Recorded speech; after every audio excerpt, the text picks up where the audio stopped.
Back once again for the renegade master. Back once again for the renegade master. Back once again for the renegade master. Back once again for the renegade master. Back once again for the renegade master. Hello my renegades and welcome back. And what are we getting back into? We're getting back into Married at First Sight Australia series 11, and we're now on episode 17. And what is episode 17? It's Confessions of the Cage, aka the commitment ceremony. Anyway, before we get into this episode, as I always ask, please hit that subscribe button, please hit that notification button so when you know I'm on and doing videos, and please get on board and interact with the rest of the Renegade Army. I want all of you to come in and have these conversations with me. You hear me? I love talking to you on the screen. I really do. I really do. But I want to interact more with you. Anyway, let's get into this episode. So, no one, absolutely no one, liked the comment that Jack made about putting a muzzle on your woman, because ergo, tutus, that comment means this girl's coming at me like a rabid dog. You need to protect me here. Put that muzzle on your girl or else, sort of thing. I'm disappointed in the reactions of others when Jack actually did say that comment. I'm reacted in the reaction of Tori. I'm absolutely disappointed in the reaction of Jono, because at the end of the day, that's your wife, Jono. That's your wife, Jono, and you should have protected her to the hilt and back, because at the end of the day, the information that you provided to her was the information that she provided to Jack. And people seem to forget that it wasn't Lauren that called for this issue. It wasn't. It was Jack that called for the issue, because Jack was the one that called Lauren out of her name while she was sitting there enjoying her food. So Lauren decided to put this fucker on blast. That's all she did. She responded in kind. And then for her to get the blame for everything, it's fucked up, because as I said, if Lauren was my friend, that wouldn't have flied. That would not have gone if Lauren was my friend. Let me just put it that way, because I am one of those people where verbally I'll fuck you over. Like, seriously, I'd smack you to kingdom coming back if you went for one of my people then. And if Lauren was one of my people, nah. Once that comment came out of Jack's mouth, that would have been his dance done. Let me just put it that way. And then you see them all getting ready. And I'll say from the jump, yeah, when Jack was getting ready and he talked about the muzzle comment that he made, Jack was in his bravado and saying how he felt good saying that to Lauren, and the fact that he felt glad that he said it to Lauren. This is the picture of toxic masculinity. This is the picture of a man who doesn't like a woman coming for him in any way, shape or form. That's why he likes the little bruffnet of freaking Tori, because she don't do shit. She don't do shit. Everything that comes out of that man's mouth, she believes and stands next to him consistently. She don't give a fuck. So all I'm going to say is right now is Tori is on an island on her own with this man, because I'm telling you from now, if something else comes in that Jack has said outside of his marriage, people ain't going to tell her. People ain't going to let her know. She's going to find out on her own and then wonder why nobody tells her shit, because you don't believe them. You don't believe them, and you keep falling into line with this man, and I don't understand what kind of fucking spell he's got over Tori. I don't know which kind of hoodoo voodoo type of priestess he went to, but something strong or something whiffy is going on there at the end of the day. Now the way in which Jack is talking like there should be no blame coming his way in terms of the comment he made, because it was Lauren's fault because he was revving her up. Where have we heard this kind of shit before? Where have we heard this kind of shit before from certain types of men when it comes into the abusive realm? Oh, they were saying X, Y, and Z, they were doing this or they didn't do that. It was their fault because they egged me on, they revved me up. I had to react. I had no choice but to react. That's what Jack sounds like. If Tori can't read this man's character from the comments that he has been saying, firstly, pimping you the fuck out to any loose man that will come, yeah, and being happy if they slept with you because he then won't have to do it, and then telling another dude to put a muzzle on their girl, that should have Tori worried. It should have her worried, but she don't seem to think that that's an issue. She's giving this man a blind left, right, and center. And again, not only does it show the true metal, the true person of who Jackie is, but it also shows the true metal and the true person of Tori is and what she is willing to accept to keep her man.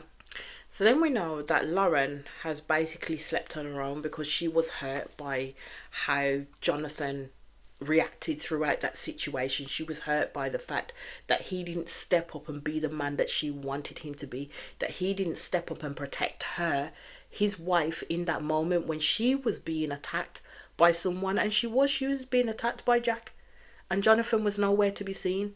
Jonathan literally bowed his head to this man. I don't know what the fuck Jack must have on Jonathan. It must be something freaking good for this man to literally bow his head to him and literally give him the leeway, give him the pass that he was looking for in order to throw his wife under the wheels of that bus.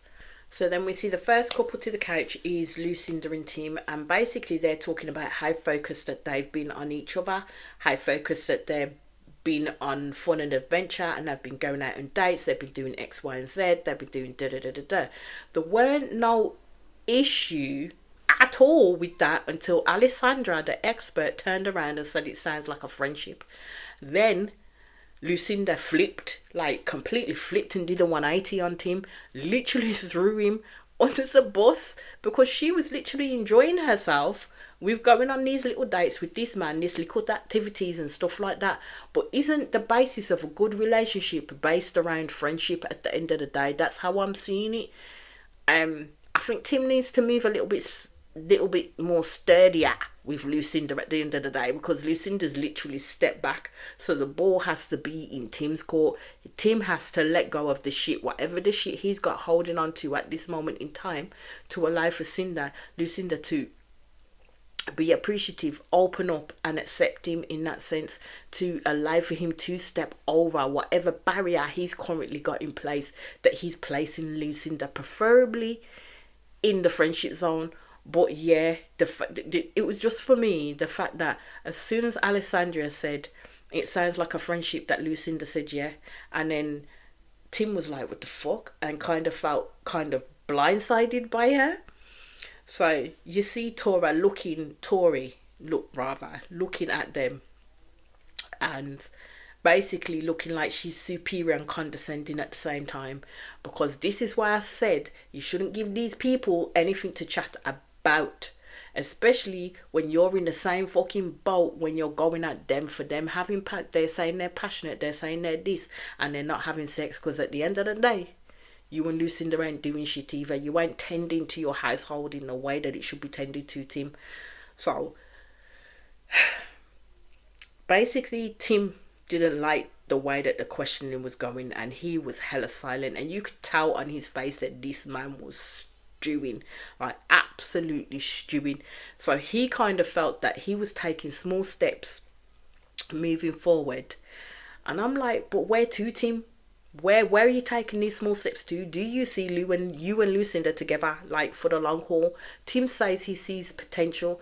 For me, after you're coming up to, like, it's 5 weeks, coming up to 6 weeks, and like we still ain't connected emotionally, we still ain't connected physically. It don't have to be about sex when I talk about physically. If that's still not happened, then I'm wondering, where the fuck is this going? Like, I'm not gonna act all happy and sunshine and light on the couch. I'm not gonna be happy with us going out on day trips, fun, adventure, or this, that, and the other, if it ain't leading to something at the end of the day. Because me, my bright self, I would sit down and ask her, well, where is this going?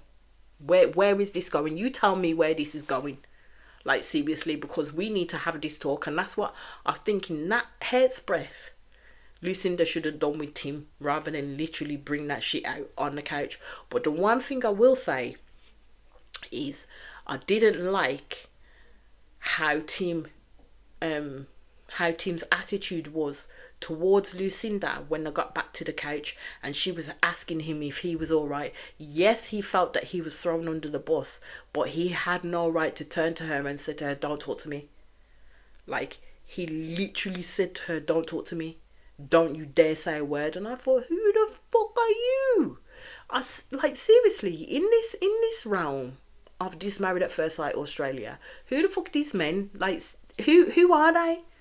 Like, seriously, who are they to talk to people in the way that they think that they can talk to people? Because they're all taking the motherfucking piss right now. Like, seriously? So their decision was to stay.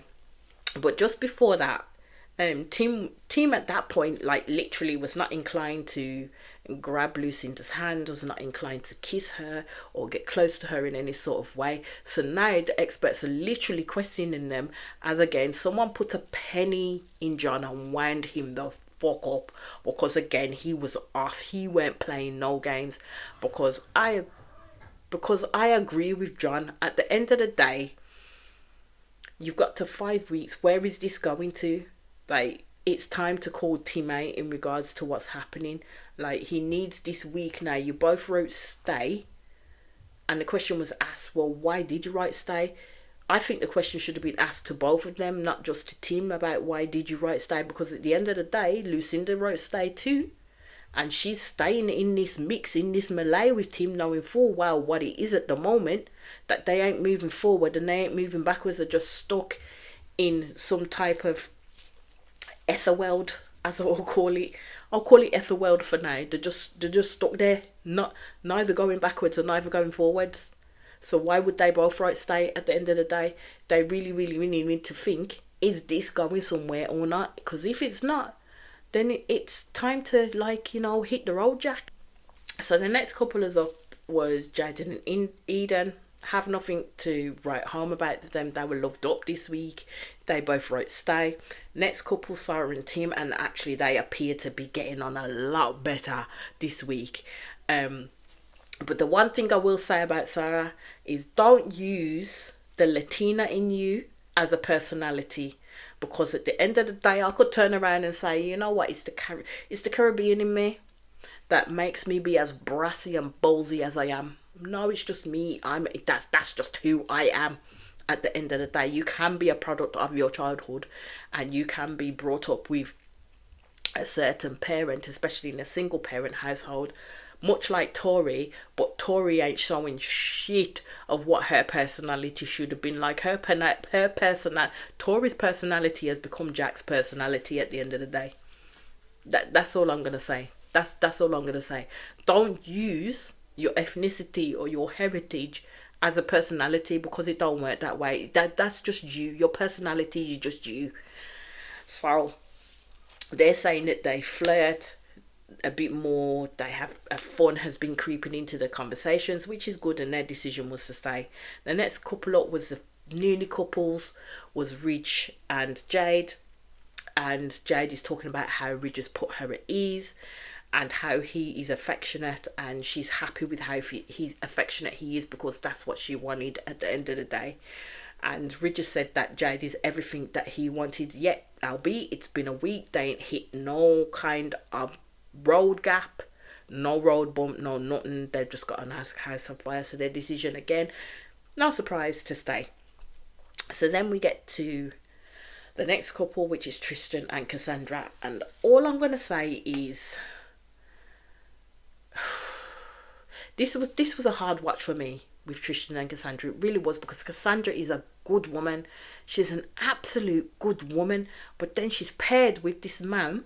I'm not going to say Tristan is a bad man, because he's not. He really isn't.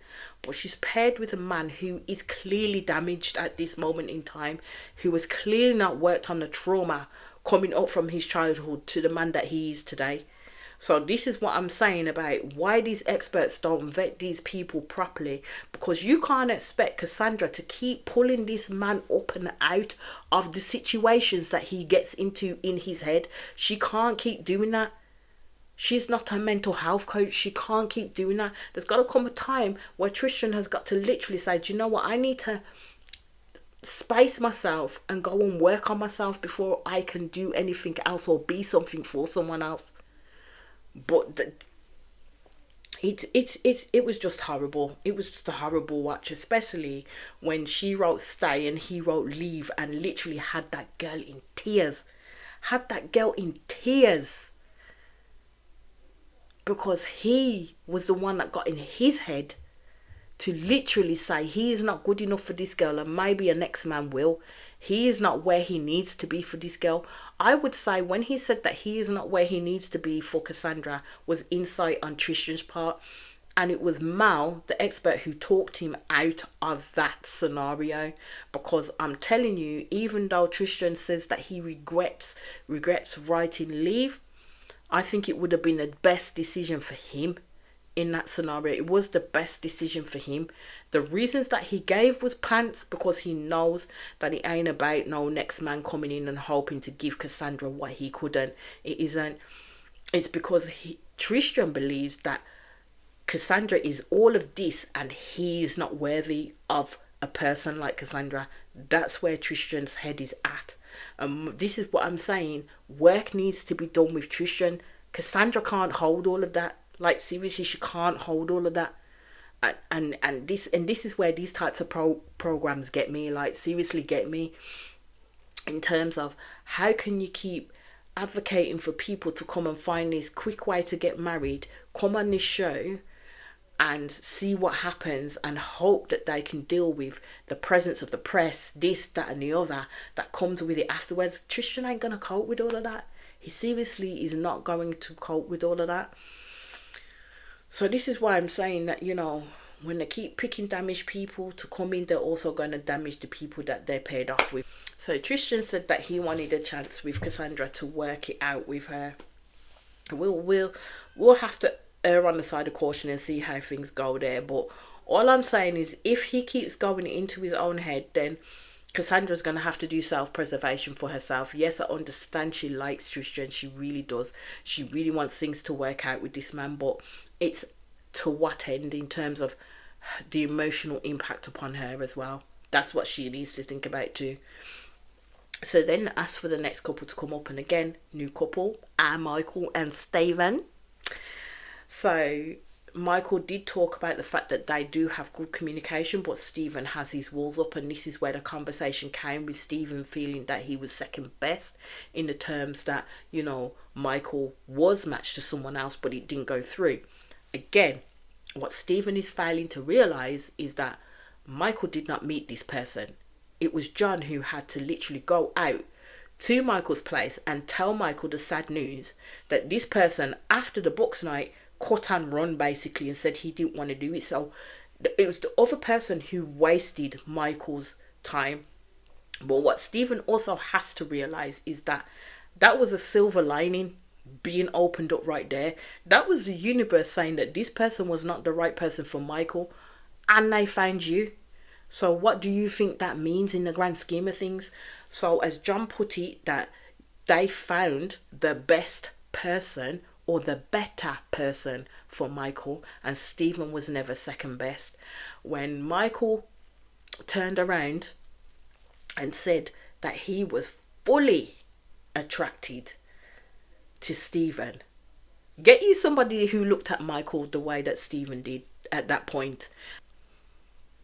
I think that man had different ways of scenarios playing out in this man's head, in his head, you know, because the way he looked at Michael, I was like, oh, okay, I feel you. I do. I feel you too, my bro. I feel, oh God, Wakanda forever. I feel you. I feel my guy. I feel you. That's what I'm saying. Get you someone who looks at Michael the way that Stephen looked at Michael. And their decision was to stay. So then the next couple up was Ellie and Ben, and Ross. My God,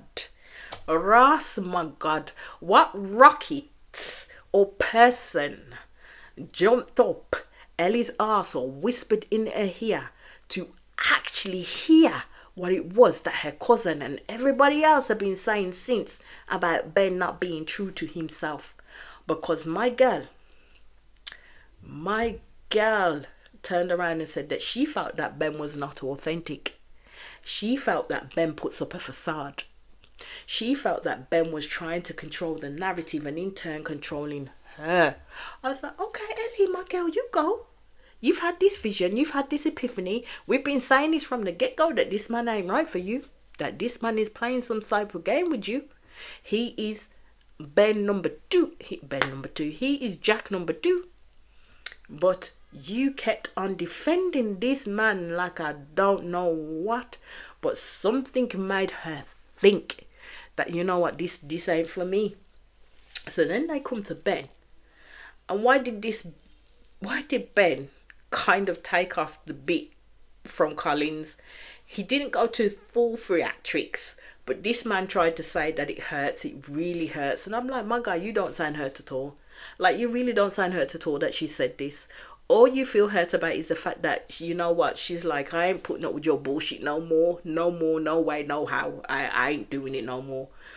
So he turns around and he tries to give it some type of conversation when John asks him, and he talks about social situations, you do the best that you can. And I'm like, here go Ben again. I don't understand what the fuck this man is saying. I don't know what the fuck what point he's trying to prove, but it ain't proving the point here. At the end of the day, Ellie said what she said. My guy, you are not being true to yourself, and we know you are not. We know. We see it. We see you. We see you. Okay? So their decision, basically, Ben said stay. Ellie had actually written leave.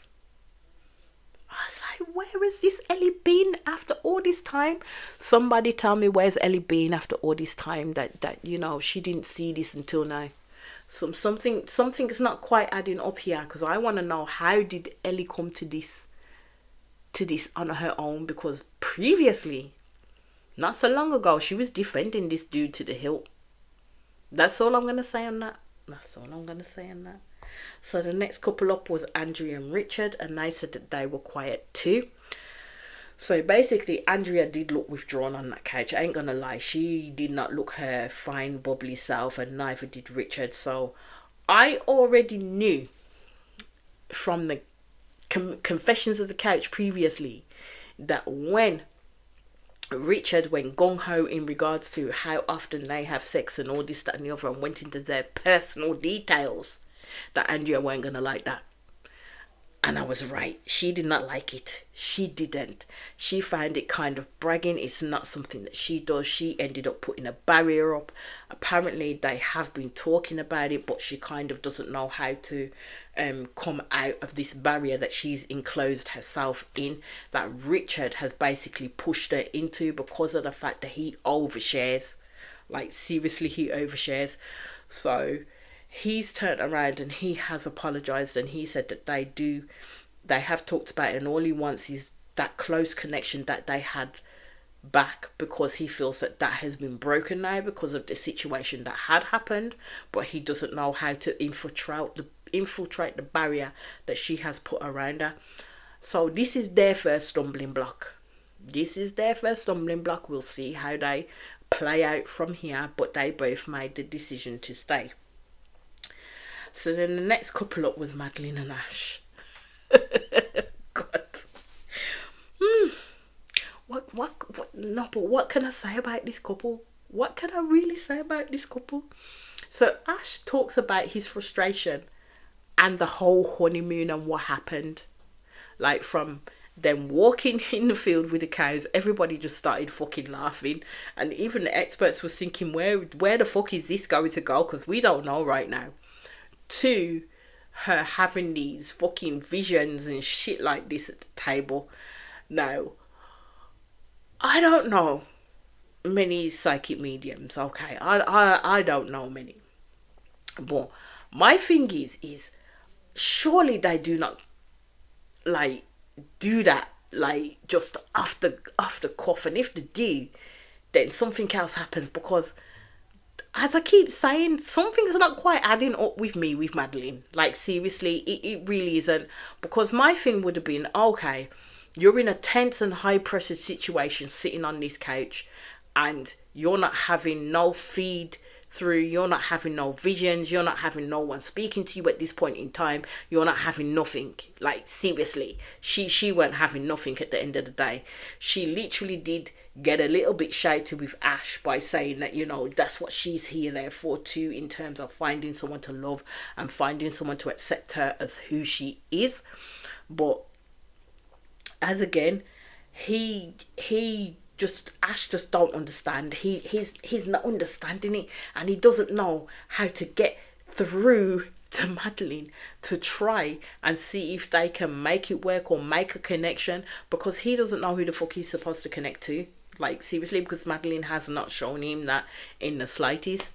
So they ended up going straight to the decision, because I don't even think the experts could work this one out for Ash. Like, seriously, I don't think they could. Ash wrote stay and Madeline wrote leave. Now, for me, for Ash, I would question why you writing stay when you don't... Every time this girl does something, you looking at her like a deer in the head fucking lights. Like, seriously, like you're about to be run over, and you're literally looking to the last person on earth to say, please help me. Please, you're sending up them signals, help me. I don't know what to do, help me. So I don't understand why Ash wrote stay, but hey ho. And Madeline writes leave. I don't understand why Madeline wrote leave either, but I kind of understand, because at the end of the day, she knows Ash isn't really not accepting of that side of her. At the end of the day, it's a bit too much for him too soon. He was not, baby stepped into that. I don't think you can baby step into a person when they're a psychic medium. I don't think you can. But hey ho, that's just me saying that. But yeah. So we get to the next couple.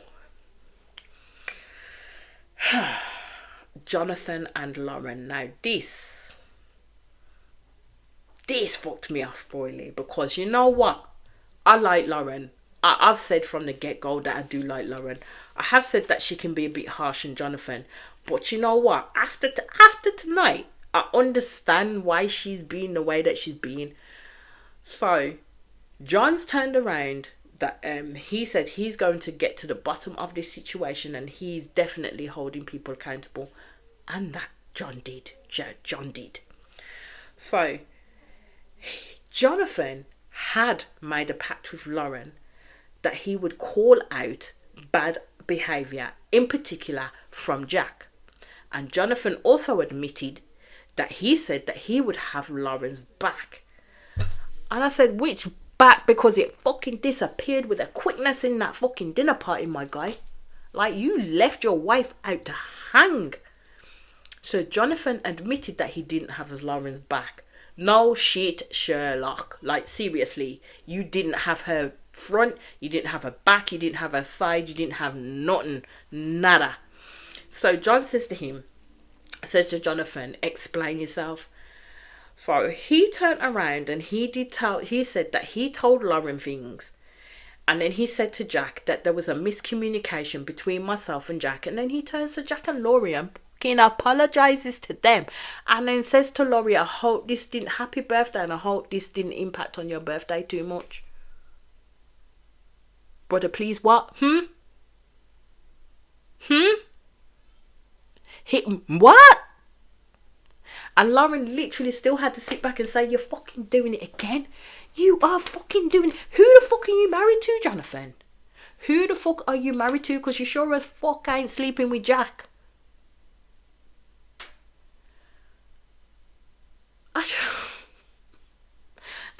It was so gross to watch. It was so gross to watch.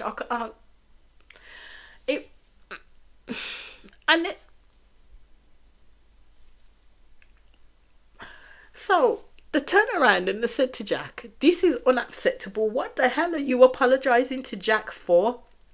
And everybody within that room, except for Jack and motherfucking Tori, were thinking the same thing. What are you apologising to this man for when he said what he said to Lauren? What are you apologising to him for? So basically he then turns around and says Jack and Tori had a tough night and they were under fire and he felt responsible for that. And I said, my guy, your wife was pulled under the fucking bus by Jack, by Tori, by you. What? How does that compute to them having a rough night? Your wife had a rough night. Oh Lord. He's turning around and he's blaming Lauren. He's fully blaming Lauren again. So The shit thing is Jack and Tori there still sitting there smizing, feeling that they've been vindicated, that they've literally come between these fucking people, and Jack has got Jonathan where he wants him. And I thought, you know what, this is what I mean about, I would smack them smiles off their faces. Like, seriously, if it ain't a physical smack, it'll be a verbal smack, because there ain't no way, no way, because if that was me and I was in Lauren's spot, I'd say our marriage is done. Our marriage is done because you showed me the type of person that you are. I don't need that in my life. I need people who are literally gonna be there for me in my time of need. The time that Lauren needed Jonathan to man up, my man went back in his fucking hole like a mouse. Like, seriously. So,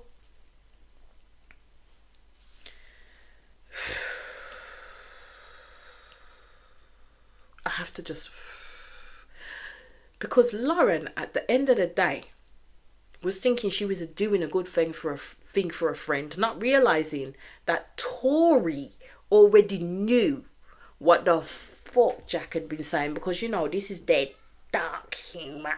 This is their dark humor. Do you know what I mean? But this man was thinking of passing you around like pass the motherfucking parcel. But yeah, this is your dark humor. I just can't. I can't with them two. I really can't. I can't. And Jonathan is a nonsense. Like, seriously, Jonathan is an absolute nonsense. So, when it comes up now about the fact that what it was that Jack said, we did that to the party, because John said he heard something absolutely hella disgusting and asked Jonathan what it was that he said. Jonathan conveniently forgot what was said.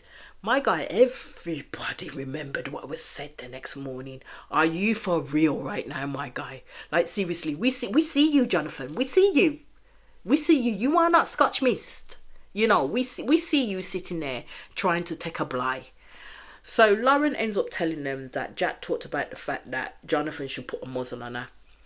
So they turned to Jonathan and said to Jonathan, what do you think that means? And Jonathan, ding ding, said the correct word, that he's saying that Lauren is a dog. Yes, he's saying that Lauren is a dog. That's the only adjective you can get from someone saying put a muzzle on that person. Because what are muzzles used for? Exactamundo. So then John turned around and said, point blank, if any person had said that about my wife, I would not have backed down. And then Mal did call all of the other men out as if to tell them, well, you all heard this comment that Jack has said, and not one of you said a word in defense of the woman it was used against. Not one of you, but you all heard it. So for you not saying nothing, you are complicit in the act that Jack committed against Lauren. No one said nothing. Everybody looked ashamed, which they should do, because no one spoke up. No one spoke up on Lauren's behalf.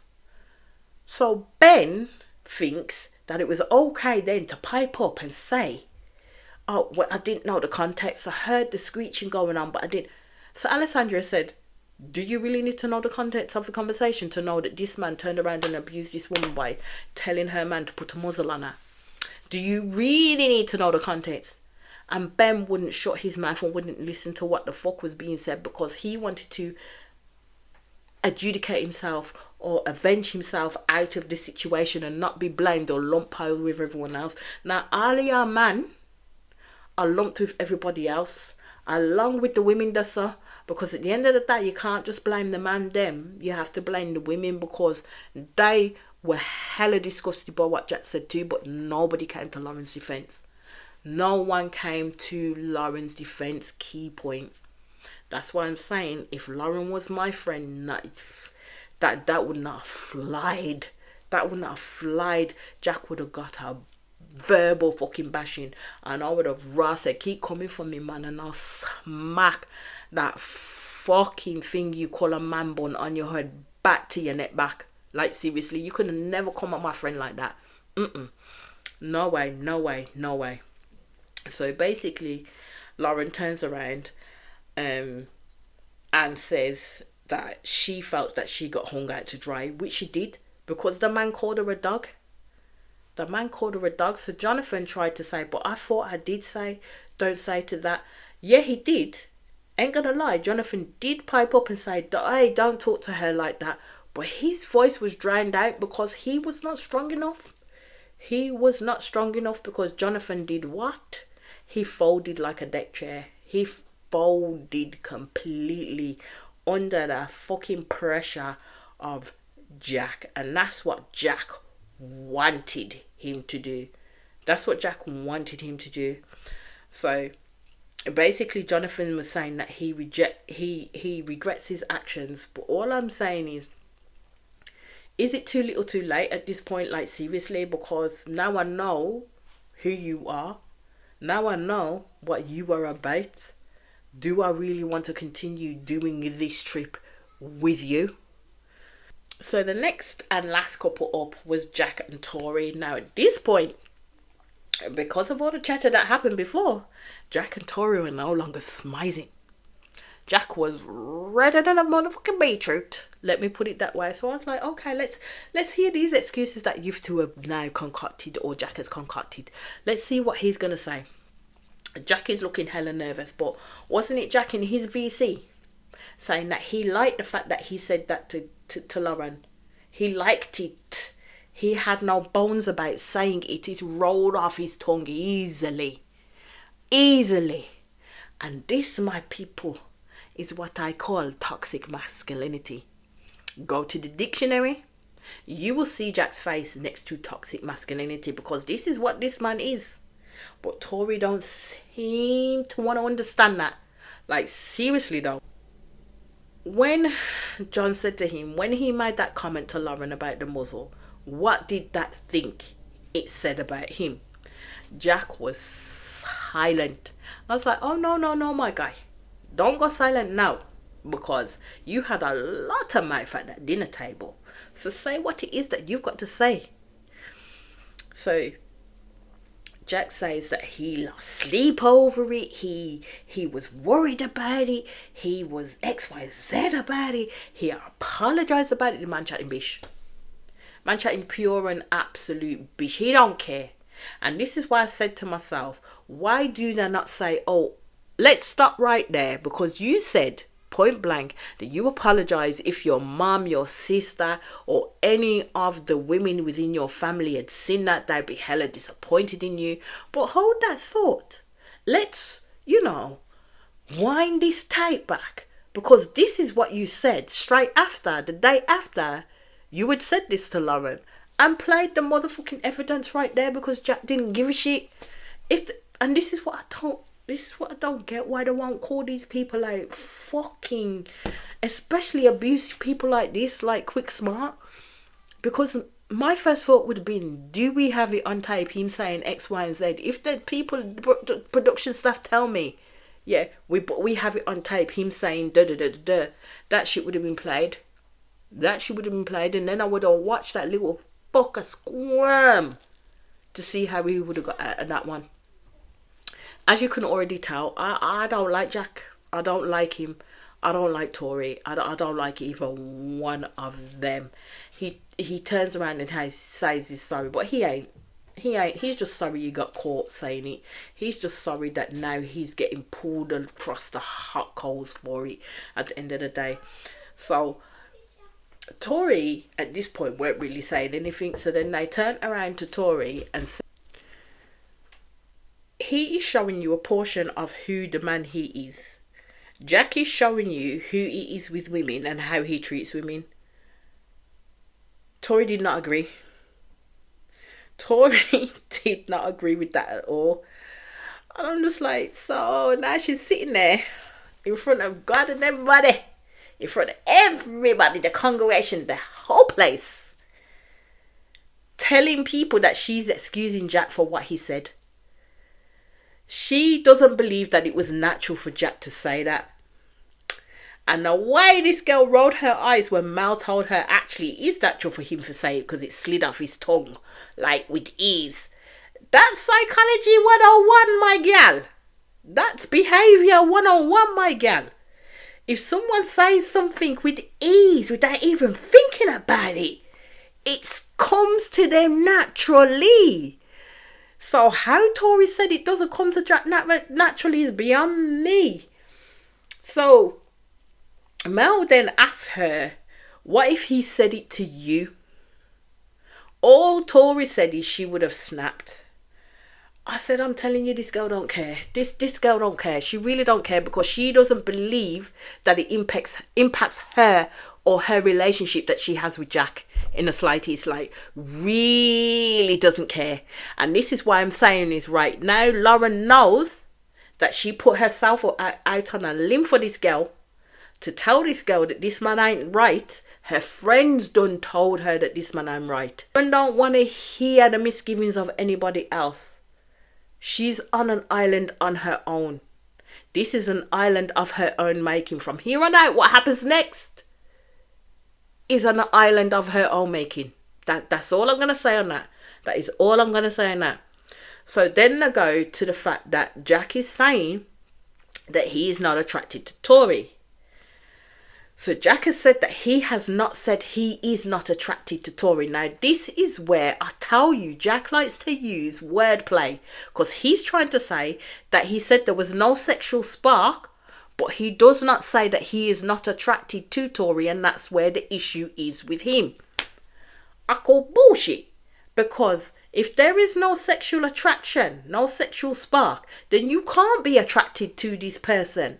Yeah, per se. You can be attracted to them as your friend, but when it comes to the sexual sense of it, or that part of it, you are not attracted to them. So ergo, Jack is not attracted to Tori, but he seems to think that people are stupid. Like, we are all stupid. Do you know what I mean? We nobody knows what they're talking about. So they're asking Jack, explain it. And again, this man's trying to explain it, and even Mal is confused. And I'm thinking, Mal, you ain't the only one that's confused. We're all confused over here, because we don't know what the fuck Jack is talking about. The only person that knows what Jack is talking about is Tori. So Mal asks him straight away, are you attracted to your wife? Without blinking, without hesitation, he says totally 100%. So Mal says, okay then, are you sexually attracted to Tori? That man hesitated like a motherfucker. And then he went even redder in the face and started squirming. And then he started stumbling over his words. And he said, I think I have grown that build up to that sexual connection. I'm like, again, this man makes no sense. Jack makes no ever loving sense. So I said thank you to Alessandra when she picked up the fact that Jack is playing with his words, because I've been saying that from the get-go. Jack is playing with his words, seriously. So they ask him again if he's there. He says he's probably there. Probably, my guy. Like, okay. So then they went to call him out on a couple swap comment. So Jack again backs it up as a joke, and basically he then tries to re-explain it as to the fact that, you know, these conversations, it's our dark humour with me and Tori. And John was like, no, what did you say? I don't want to hear all that. What did you say? So Jack turned around and said, if we do partner swap, Jono could sleep with Tori. He said that he was disgusted in the fact that he had to bring it up in this setting. I'm like, my guy, you should be disgusted that you brought it up at all. Like, you literally brought it up at all, because you actually didn't see the value in your wife, that is Tori, to say to Jono that you could sleep with his wife. What the fuck was that? But you two are okay. Jack and Tori are okay, because you know what? This is their dark humour. He brought it back and said it was their dark humour. So Mel had to get Tori to think about it properly and say, but my girl, think about it. He was literally telling you that he was going to pimp you out to another man, and you were okay about it. are you seeing it from your perspective, or are you seeing it from Jack's perspective, is what they were telling her. And Tori was coming from the vein of, she's seeing it from Jack's perspective. So whatever Jack is saying to her and making it out to be a joke to her, she takes it at face value that Jack is telling her the truth. When you have so many people around you telling you that Jack is not the one, the two, or the three for you, but you don't want to hear it. You don't want to hear it. So basically, Tori then ends on the fact that, you know what, I didn't actually think about it that way. That, you know what, he literally was being a bit misogynistic towards me and my body and my particulars. He was treating Tori as a motherfucking object, and she could not get that through her cerebral cortex.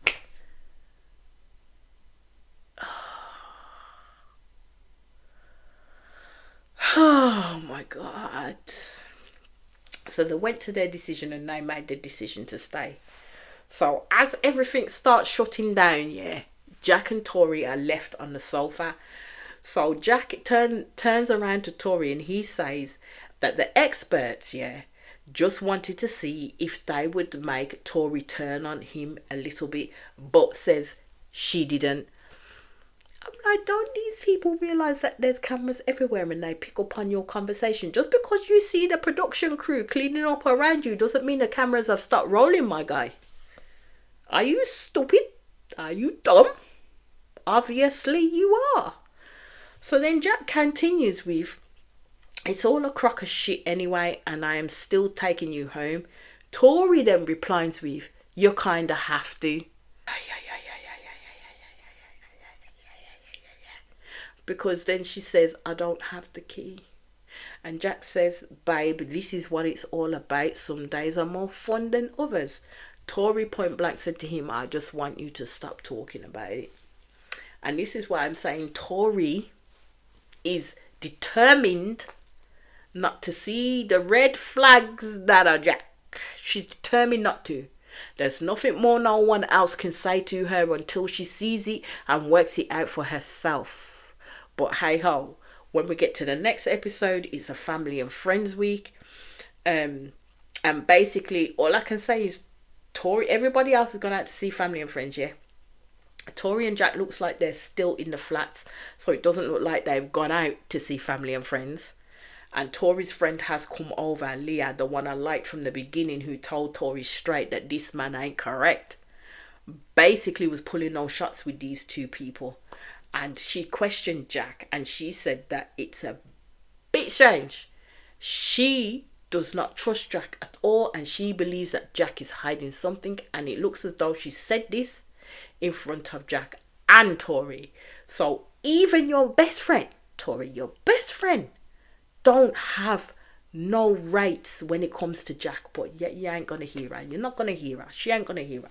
So that is where that episode ended, but I'll be back in quick succession with the next episode. As I always say, please hit that subscribe button, please hit that notification button, you lovely lot who come across my videos and you like what I'm saying, you like what you're hearing, you want to get involved with the Renegade Army. Come in, I don't bite, you know, I don't bite. But I'll be back again with the next episode in quick succession. Peace out.